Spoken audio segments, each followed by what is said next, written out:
अस्सलाम वालेकुम, मैं हूं डॉक्टर मोहम्मद कासिम तैमूरी क्लिनिक हरीपुर पाकिस्तान से आपसे मुखातिब। आज हम बात करेंगे जी आयरन डेफिशिएंसी एनीमिया। इस टॉपिक के ऊपर डिस्कशन ज़रूरी थी और आयरन डेफिशिएंसी एनीमिया की काजेज़, इसकी अलामात, इसकी प्रिवेंशन, केयर और होम्योपैथिक ट्रीटमेंट के ऊपर हम इंशाल्लाह बात करेंगे। देखिए, आयरन जो है, फौलाद, लोहा, ये हमारी बॉडी में बहुत से फंक्शंस के लिए बड़ा ज़रूरी है और ये आयरन सबसे अहम जो होता है, आपका ऑक्सीजन कैरियर प्रोटीन आपकी बॉडी में हीमोग्लोबिन, उसकी प्रोडक्शन के लिए बड़ा अहम है। और इसके साथ साथ आपकी स्किन, आपके नाखून, आपके बालों की सेहत के लिए भी आयरन बड़ा इम्पॉर्टेंट है। इसके अलावा भी इसके बेशुमार फंक्शंस हमारी बॉडी में। आयरन की जो एब्जॉर्प्शन होती है, वो ज़री बात है, वो हमारे जो हम खाते हैं और वो खाना हमारे मैदे में आता है, मैदे से छोटी आंत में आता है और छोटी आंत में आपकी एब्जॉर्प्शन होती है, मैदे के अंदर एब्जॉर्प्शन होती है और छोटी आंत का जो पहला हिस्सा होता है ड्यूडेनम, वहाँ पे आयरन की एब्जॉर्प्शन होती है। ये जुज़्वे बदन बनने का अमल जो होता है आपकी छोटी आंत के पहले हिस्से में होता है। अब छोटी आंत से जब आयरन एब्जॉर्ब होके जाता है तो ये आपका रॉ मटेरियल है आपकी बॉडी की ज़रूरियात के लिए। इसको इस्तेमाल करने के लिए फिर क्या है, इसको एक कैरियर, एक और प्रोटीन होता है बॉडी के अंदर जो बॉडी प्रोड्यूस करती है, उस आयरन को लेके चली जाती है आपके स्टोर में, आपके वेयर हाउस में। स्टोर जैसे आप देखते हैं ग्लूकोज को स्टोर करता है अपने पास लीवर, इसी तरीके से आयरन जो ऑब्जॉर्व हुई होती है उसको जहाँ बॉडी की ज़रूरत है वहाँ, उसके बाद इजाफी जो आयरन होती है वो आपकी ला के स्टोर कर देता है आपके जिगर में। ये रॉ आयरन जो है आपके जिगर में स्टोर हो गया और यहाँ पे जो ट्रांसपोर्टर मॉलिक्यूल जो है वो उसको लेके आया, उसको ट्रांसफेरिन कहते हैं। ट्रांसफेरिन मॉलिक्यूल जो होते हैं, जो प्रोटीन मॉलिक्यूल्स होते हैं, वो उस आयरन को लेके सीधे जिगर में ले आते हैं और यहाँ पे स्टोर करते हैं। उसको कहते हैं, जो स्टोर होता है आयरन का, उसको कहते हैं फेरेटिन। अब वो आयरन आके फेरेटिन की शक्ल में आके यहाँ पे स्टोर हो गया। अब आपके जो आरबीसीज बनते हैं, जो आपके ऑक्सीजन कैरियर बनते हैं, आरबीसीज सेल्स जो होते हैं, रेड ब्लड सेल्स हीमोग्लोबिन के लिए, वो आपके प्रोड्यूस होते हैं आपके बोन मैरो में। जो आपकी लॉन्ग्स बोन है, इन लंबी हड्डियों में आपका बोन मैरो है, गोदा जिसे कहते हैं, वहाँ पे आपके रेड ब्लड सेल्स जो हैं प्रोड्यूस होते हैं। अब ये रेड ब्लड सेल्स जो हैं, इनको आयरन चाहिए होता है। जब इनको आयरन चाहिए होता है तो आपका ब्रेन जो है आपके लिवर को ऑर्डर करता है, भाई कारखाने में आयरन की ज़रूरत है, आप उनको आयरन दो। तो जिगर आपका फेरेटिन जो है, आयरन जो है वो रिलीज़ करता है, वो जाके बोन मैरो में जाता है, फैक्ट्री में, वहाँ पे आपके आरबीसीज बनते हैं। वो आरबीसीज जो होते हैं फिर आगे जब आता है तो आपका जो दूसरा आपका कैरियर होता है, आपका ऑक्सीजन कैरियर हीमोग्लोबिन, वो खुद बना होता है आयरन से, ठीक है। और वो फिर ऑक्सीजन को कैरी करके आपके बॉडी में जाता है और वो खून जो होता है एक ट्रांसपोर्टर के तौर पे उस हीमोग्लोबिन के साथ ऑक्सीजन और दीगर न्यूट्रिएंट्स लेके ब्लड की सूरत में वो सेल तक लेके जाता है। और वो जो सेल होता है वो अपनी जगह एक मुकम्मल दुनिया है। सेल को न्यूट्रिएंट्स चाहिए, उसको सारी ग़िज़ाई अज्जा चाहिए, उसको आयरन चाहिए। आपकी स्किन जो है सेल से बनी हुई है, सबसे बड़ा ऑर्गन है आपका। तो हमारे एक एक सेल को आयरन की ज़रूरत है, हमारे एक एक सेल को ऑक्सीजन की ज़रूरत है, न्यूट्रिएंट्स की ज़रूरत है। अब ये मैंने आपके सामने एक मुकम्मल इसकी जो है सिंपल वे में बायोकेमिस्ट्री आपके सामने मैंने पेश की है। अब जब आपका आयरन प्रोड्यूस नहीं होगा, या आप अपनी ग़िज़ा से आयरन आपको मिल नहीं रहा है, आप खुराक ऐसी खाते हैं कि आपकी आयरन आपकी ज़रूरियात के मुताबिक आपको नहीं मिल रहा। एक हेल्दी, एक बालिग मर्द और औरत को 11 से 15 ग्राम जो है, मिलीग्राम जो है, वो आपको आयरन ज़रूरत होता है पर डे के हिसाब से। अब ये आयरन जो है, अगर इसका बॉडी में आपका आयरन लेवल नीचे चला जाता है तो फिर आपका जो है आपके लिए मुश्किलात पेश आती हैं, आपका हीमोग्लोबिन जो है लेवल नीचे जाता है। नॉर्मली जब आप अपना टेस्ट करवाते हैं, अपना सीबीसी करवाते हैं, हीमोग्लोबिन का टेस्ट करवाते हैं, तो आपको एक रेंज आती है, मेरा जी हीमोग्लोबिन लो है, ठीक है। अब जिसका हीमोग्लोबिन जो है 12 से नीचे आता है तो वो एनेमिक होता है, और यही आपकी एनेमिक कंडीशन आयरन डेफिशिएंसी की जब मॉडरेट एनीमिया में आती है तो ये आ जाता है आपका 12 से नीचे, 9 से ऊपर, 8 से ऊपर और 12 से नीचे, ये मॉडरेट एनीमिया कहलाता है। अब मॉडरेट एनीमिया में क्या करते हैं, हम उसकी ग़िज़ा को बेहतर करते हैं, उसको आयरन सप्लीमेंट्स देते हैं ताकि उसका आयरन लेवल बेहतर हो, और आपकी जो रोज़ाना की रिक्वायरमेंट होती है पर किलो के हिसाब से 2 से 5 मिलीग्राम जो है आपको आयरन ज़रूरत होती है, ठीक है। अब जब आपकी आयरन डेफिशिएंसी डायग्नोज हो गई तो डॉक्टर उसको तशखीस करता है कि आयरन आपकी बॉडी में आपको मिल ही नहीं रहा, या इसकी प्रोडक्शन एब्जॉर्प्शन का इशू है, यानी या तो आप खुराक से आपको आयरन नहीं मिल रहा, या आपके मैदे में, आपकी छोटी आंत में जो एब्जॉर्प्शन का अमल है वो नहीं हो रहा, उससे आपकी बॉडी को आयरन नहीं मिल रहा, या आपकी बॉडी में ब्लड लॉस हो रहा है, इंटरनल या एक्सटर्नल। अब इंटरनल ब्लड लॉस जो होता है वो आपका मैदे का अल्सर, उसमें जो ख़वातीन जिनको हैवी पीरियड्स होते हैं, वो लोग जिनको एच पेलोरी इन्फेक्शन होती है, कोलोन की इन्फेक्शन होती है, कोलोन कैंसर खुदा न खास्ता होता है, ठीक है, मैदे के अंदर ब्लीडिंग होना, आंतों के अंदर ब्लीडिंग होना, या पीरियड्स का ज़्यादा होना, यूट्राइन फाइब्रॉइड्स की वजह से ब्लीडिंग का ज़्यादा होना, या किसी एक्सीडेंट इंजरी की वजह से ब्लीडिंग का ज़्यादा होना, या नक्सीर की वजह से ब्लीडिंग का ज़्यादा होना। एक्सटर्नल ब्लीडिंग क्या है, एक्सीडेंट से नक्सीर हो गई है आपकी। पाइल्स, बवासीर में अक्सर लोग जो हैं जिनको ब्लीडिंग होती है वो एनेमिक हो जाते हैं।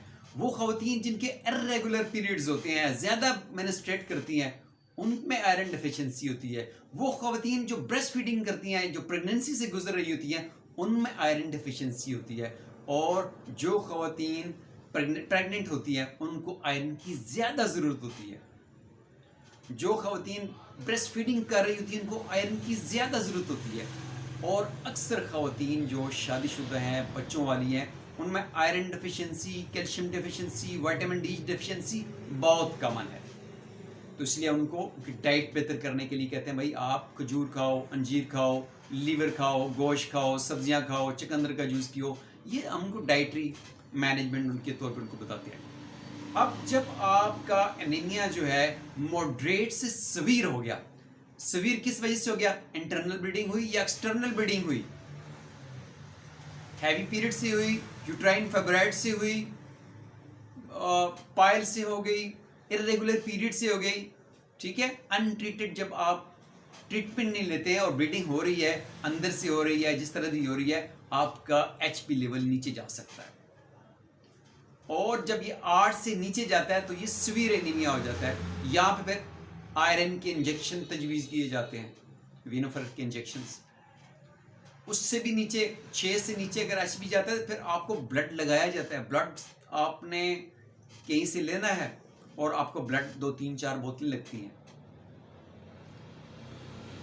अब जब मॉडरेट एनीमिया आता है तो इसमें वजूहात, जैसे मैंने आपको कहा कि heavy periods, uterine fibroids, internal bleeding आपके जीआई ट्रैक में, मैदे के अंदर, छोटी आंत के अंदर, ठीक है, बड़ी आंत के अंदर जैसे पायल है, रेक्टल ब्लीडिंग भी होती है, रेक्टल कैंसर होता है, ये आपकी नोज ब्लीडिंग है, तो ये सोर्सेज है। उसके बाद एक्सीडेंट इंजरी की वजह से ब्लीडिंग हो जाना। उसके बाद कुछ बीमारियां ऐसी हैं जिनमें एचपी नीचे चला जाता है, जैसे केमोथेरेपी जो लोग करवाते हैं उनका एचपी लो हो जाता है, बूढ़े लोगों का एचपी लो हो जाता है, बच्चों का अक्सर जो दूध पीते हैं उनका एचपी लो होता है, वो लोग जो कॉफ़ी और टी का ज़्यादा इस्तेमाल करते हैं उनका एचपी लो होता है। क्यों? कि आपका दूध से बनी हुई प्रोडक्ट या ऐसे कार्बोनेटेड ड्रिंक्स ये आपके मैदे में, आपकी आंत में आयरन की एब्जॉर्प्शन को कम करते हैं। जो लोग चाय का इस्तेमाल करते हैं, जो खाने के बाद फौरी चाय पीते हैं, ये इसकी वजह से आपकी आयरन जो एब्जॉर्प्शन होती है, आंतों से जो आयरन एब्जॉर्ब होना होता है वो नहीं हो पाता।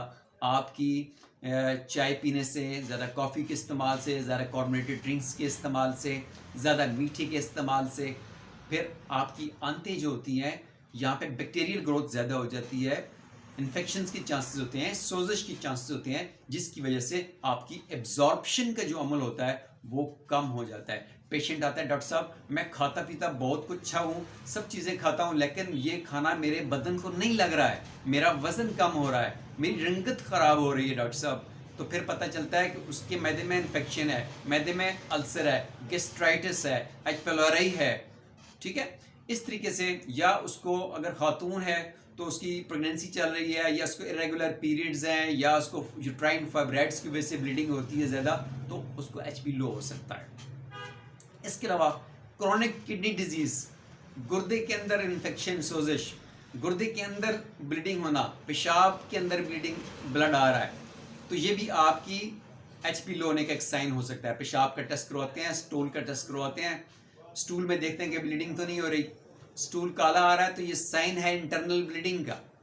पेशाब के अंदर ब्लीडिंग आ रही है, पेशाब के टेस्ट में आरबीसीज आ रहे हैं, there are chances of kidney stone, ठीक है। रेक्टल ब्लीडिंग जो होती है, बड़े पेशाब के साथ ब्लीडिंग होना, ये एनल फिशर हो सकता है, पाइल हो सकती है, या रेक्टल कैंसर हो सकता है, या कोई और अंदर कोई ट्यूमर हो सकता है। तो ये रीजंस होती हैं ब्लड लॉस और एनेमिक होने की। इसके अलावा डिफरेंट टाइप्स के कैंसर्स हैं, उसमें ब्लड लॉस जो है वो हो जाता है। सम टाइम आपकी बॉडी, आपके बोन मैरो जो है वो सेल्स बनाते हैं, लेकिन किसी इन्फेक्शन की वजह से उन सेल्स की लाइफ बहुत कम होती है, ठीक है। तो ये जो आरबीसीज होते हैं 120 दिन इनकी लाइफ होती है, ये 120 दिन के बाद जो है दोबारा जो है इनको स्प्लीन जो होती है वो वापस ले लेती है और उनको रिसाइकल बॉडी करती है, दोबारा आयरन लेके उसको रिसाइकल करती है। तो आयरन डेफिशिएंसी एनीमिया की हमारे पास माशाल्लाह से होम्योपैथी में आयरन फॉस्फेट से बनी मेडिसिन, आयरन फॉस्फेट से फेरमफॉस और फेरमेट आयरन से बनी हुई दो मेडिसिन है। फेरमेट और फेरमफॉस दो मेडिसिन जो है इनकी अगर 3x पोटेंसी में अगर आप इसका इस्तेमाल करें तो ये आयरन लेवल को ज़्यादा करती है, ठीक है। इसके साथ आप जब आपके पास पेशेंट जब आता है आयरन डेफिशिएंसी के साथ, तो उसकी जो ख़ास सिम्टम्स होती हैं कि उसका सांस फूलता है, सर्दियों में उसको सर्दी ज़्यादा लगती है, गर्मियों में उसको गर्मी ज़्यादा लगती है, उसकी दिल की धड़कन तेज़ हो जाती है, थोड़ा सा चलेगा तो उसकी दिल की धड़कन तेज़ हो जाती है, सीढ़ियाँ चढ़ेगा उसकी धड़कन तेज़ हो जाती है, वो जाके बैठ जाएगा 5-6 मिनट, अब मेरी धड़कन नॉर्मल हो तो फिर मैं चलूँ। इसके साथ शदीद थकावट, सर दर्द, चिड़चिड़ापन, रंगत का पीला होना, ठीक है जी, टांगों में दर्द होना, जिस्म के मुख्तलिफ हिस्सों में दर्द का होना, जोड़ों में दर्द का होना, बाल गिरना, ये आयरन डेफिशिएंसी के सिम्टम्स है। तो होम्योपैथी में हमारे पास फेरमफॉस, फेरमेट, चाइना, कार्बोविच, आर्सेनिक एल्बम, फास्फोरस, ये लाइकोपोडियम, ये आपके पास मेडिसिन हैं जो आपकी आयरन डेफिशिएंसी में मुआवन मददगार हैं। क्योंकि बॉडी के अंदर डेफिशिएंसी आ गई तो जब हम इसको एंटी मैज़मेटिक रेमेडीज़ की तलाश करेंगे तो हम देखेंगे सोरिक कंडीशन, क्योंकि बॉडी के अंदर किसी चीज़ की कमी होना, ब्लड केमिस्ट्री के अंदर किसी सेल्स की कमी होना, ये आपकी सोरिक स्टेट है। तो एंटी सोरिक रेमेडीज, सबसे बड़ी एंटी सोरिक रेमेडीज कौन सी हैं? Lycopodium anti psoric, antisyphilitic, antisycotic. Arsenic album anti psoric, antisyphilitic, anti sycotic. इसके साथ आप देखें कार्बोविज एंटी सोरिक, एंटीसाइकोटिक। कार्बोविज में क्या होता है? बंदे के अंदर खून की कमी होती है और उसको सांस उसकी घुटती है, वो कहता है पंखा मेरे पास लेके आओ, उसकी जो है ऑक्सीजन लेवल उसका कम होता है। तो वो एकदम कहता है मुझे खिड़की खोल दो, दरवाजा खोल दो, मुझे खुली जगह पे लेके जाओ। उसको ओपन एयर अच्छी लगती है, उसकी वजह से कि उसके अंदर हेमोग्लोबिन की कमी है, आयरन की कमी है। चाइना हम देते हैं कि जब उसके अंदर ब्लड लॉस आ गया किसी वजह से भी, इंटरनल या एक्सटर्नल, तो आपने उसको चाइना देनी है साथ। सिम्टम्स को मैनेज करने के लिए कार्बोविज देनी है। हेमोग्लोबिन को रेज अप करने के लिए आपने फेरोमेट और फेरोमफास 3x देनी है। और इसके साथ जब आप देखें कि केमोथेरेपी वो करवा रहा है, कैंसर हिस्ट्री है, तो फिर आप उसको हफ्तावार या महीने की एक डोज कार्सिनोसिन की दे सकते हैं। तो ये होम्योपैथिक प्रिस्क्राइबिंग है। आपने उसका म्याज्म देखना है। म्याज्म क्या है इसका? सोरिक म्याज्म है। और अगर इसमें कैंसर आता है तो उसमें कैंसर म्याज्म है। लेकिन हमारी मेडिसिन जैसे आर्सेनिक एल्बम, लाइकोपोडियम, कार्बोविज, ये एंटीसाइकोटिक, एंटीसोरिक, एंटीसिफ्लेटिक भी हैं। तो इन मेडिसिन का आप साथ इस्तेमाल कर सकते हैं। हमारे पास जो फूड आते हैं, ग्रीन लीफी फूड सबको पता है, अंजीर, खजूर, जिगर, अंडे, गोश्त, चिकंदर, सैलड, किसी किस्म का हरे पत्ते वाली सब्जियां, मोरिंगा, ये सब चीज़ें जो है आपके एचपी लेवल को बूस्ट अप करने के लिए इंपॉर्टेंट है। तो आपका डॉक्टर ये देखता है कि आपका एनीमिया किस लेवल का है और आपकी बॉडी के अंदर खून क्यों नहीं बन रहा, आयरन क्यों नहीं पैदा हो रहा, आया आपकी ग़िज़ा में नहीं है, आया आपकी एब्जॉर्प्शन का मसला है, आया आपके बॉडी बोन मैरोस को प्रोड्यूस नहीं कर रहा है, आयरन जनरेट नहीं कर रहा है, रेड आरबीसीज नहीं बना रहा है, ठीक है। और अगर आरबीसीज वहाँ नहीं बन रहे तो क्या वजह है? इसके साथ साथ जब आपके पास मेडिकल रिपोर्ट आती है, सीबीसी आता है, देखते हैं आप वहाँ उसका एचपी लेवल नीचे है, उसके डब्ल्यूबीसी भी कम हो सकते हैं, उसके प्लेटलेट्स भी कम हो सकते हैं।